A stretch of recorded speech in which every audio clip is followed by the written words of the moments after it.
கோவை மாவட்டம் சூலூரில் மே 22ஆம் தேதி காணாமல் போன 10 வயது சிறுமி மறுநாள் மாலை சடலமாக மீட்கப்பட்டார்.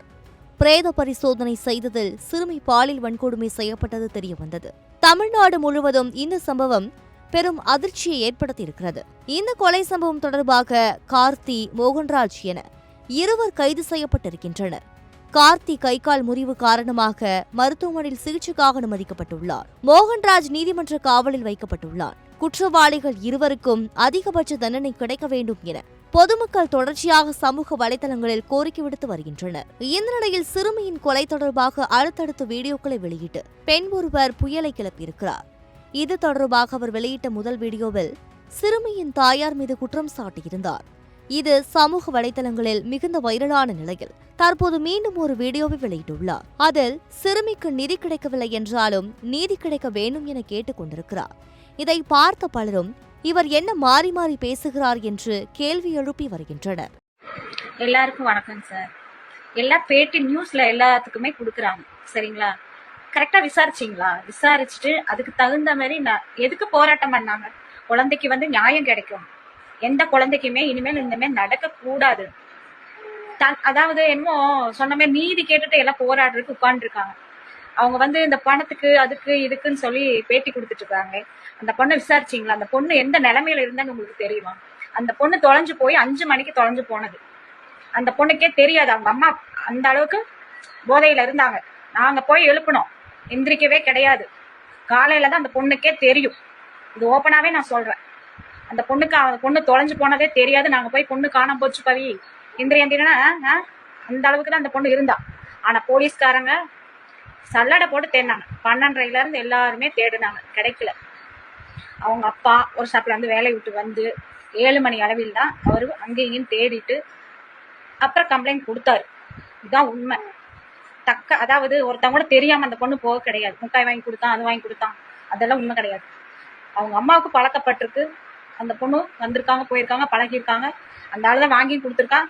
நல்லா போட்டுட்டு மக்கா விட்டு பிள்ளை இழுத்துட்டு போயிட்டான். இதுதான் உண்மை. அதுக்காக போராட்டம் பண்ணி நான் அந்த பொண்ணுக்கு தான் நியாயம் கேட்டு போராடணும். அதுக்கு இந்த என்னமோ சொல்லுவாங்க, பணம் கொடுக்காது, என்ன வாயில இதுக்கு வரமாட்டேங்குது. முதலமைச்சர்கிட்ட கோரிச்சுக்கிறாங்க. எல்லாம் கோவிக்கிறக்க நம்ம பிள்ளைய நம்ம தான் பாதுகாப்பு பண்ணணும். அவர் எங்கேயோ எத்தனையோ வேலையில இருப்பாரு. நம்ம எல்லாத்துக்கும் அவர் பாதுகாப்பு கொடுக்க முடியாது. இப்ப நடவடிக்கை எடுத்ததுக்கு அப்புறம் எத்தனை போலீஸ் தெரியுங்களா? அவங்கள பசியில ஒரு டீ பச்சை தண்ணி கொடுக்காத அளவுக்கு நீங்க இந்த ஏரியாவுக்கு பேட்டி எடுத்திருந்தா தானே தெரியும். மறியல் பண்ணது சூலூர்ல, நடந்தது பாரதிபுரத்துல, சரிங்களா? இங்க பாருங்க, ஏகப்பட்ட பேர் வெளியில உட்கார்ந்து நாய் மாதிரி காத்து கிடக்குறாங்க. அதுக்கு நீதிதான் கேட்டு போராடணும், செய்யணும்.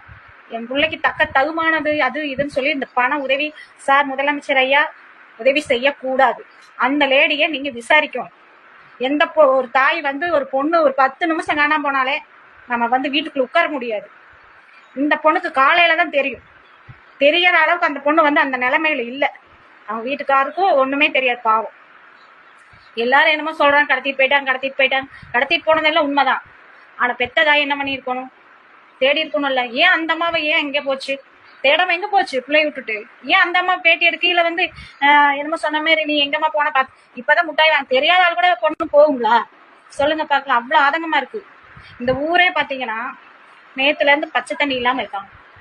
அந்த அளவுக்கு ஒரு கை குழந்தைய நம்ம பாதுகாப்பு பண்றது எப்படி தெரியுங்களா? அதெல்லாம் சொன்னால்தான் அவங்களுக்கு எல்லாம் இருக்கிறவங்களுக்கு அருமை தெரியாது. இல்லாம இருக்காங்க பாருங்க. ஏகப்பட்ட பேர் குழந்தை இல்லாம எத்தனை பேர் தவிக்கிறாங்க தெரியுங்களா? இந்த பொண்ணு லீவுக்கு வந்த பொண்ணுங்க, பாட்டி வீட்டுல வளர்ந்த பொண்ணு. இந்த பொண்ணுக்கு இப்படி ஒரு சூழ்நிலை ஆகும்னு யாருமே எதிர்பார்க்கல. மக்களே இதை ஷேர் பண்ணுங்க. முடிஞ்ச அளவுக்கு நியூஸ்ல கரெக்டா அந்த பொண்ணை விசாரிங்க. சும்மா மைக்க புடிச்சுக்கிட்டு ஆகுனா எது சொன்னாலும் மடையாட்டி செய்தியை போட்டுறாதீங்க. தெரிஞ்சதை கரெக்டான செய்தியா மக்களுக்கு எடுத்து சொல்லுங்க. அதுதான் உண்மை. பிள்ளைய தவற விட்டுட்டா. ஹாய் மக்களே, நான் இதுக்கு முன்னாடி பார்த்தீங்கன்னா ஒரு வீடியோ போட்டிருந்தேன். அது ஷேர் ஆகிட்டுருக்கு. நீங்கள் நிதி கொடுக்குறீங்களோ இல்லையோ, அந்த பொண்ணுக்கு நீதி கிடைக்கும். அது ஒன்று தான் எங்களுக்கு தேவை. மற்றபடி எங்களுக்கு எங்களுக்கு சட்டப்பூர்வமான நீதி கிடைக்கணும். அந்த பொண்ணுக்கு சின்ன வயசு குழந்தைக்கு இப்படி ஆயிடுச்சுன்னு ஒரு ஆதங்கத்தில் நாங்கள் வீடியோ போட்டுட்ருந்தோம். அது ஷேரிங் ஆயிடுச்சு. அந்த பொண்ணுக்கு உரிய தக்க நீதி கிடைக்கணும். அது உண்மையான சட்டத்தில் நாங்கள் கையில் கொடுத்துட்டோம். நீங்கள் வந்து நல்ல நடவடிக்கை எடுத்து எங்களுக்கு ஒரு நல்ல தீர்ப்பை சொல்லுங்கள். எங்களுக்கு அது போதும். நீங்கள் நீதி கொடுங்க, கொடுக்காம போங்க. அந்த பொண்ணுக்கு வழங்குங்க நீதி. கண்டிப்பாக அவனை வந்து என்கவுண்டரில் போடுங்க. அதுதான் எங்கள் மக்களோட வந்து கோரிக்கை. வேறு எதுவுமே எங்களுக்கு தேவையில்லை. நல்ல செய்திகள் மட்டும் நீங்கள் சொன்னீங்கன்னா போதும்.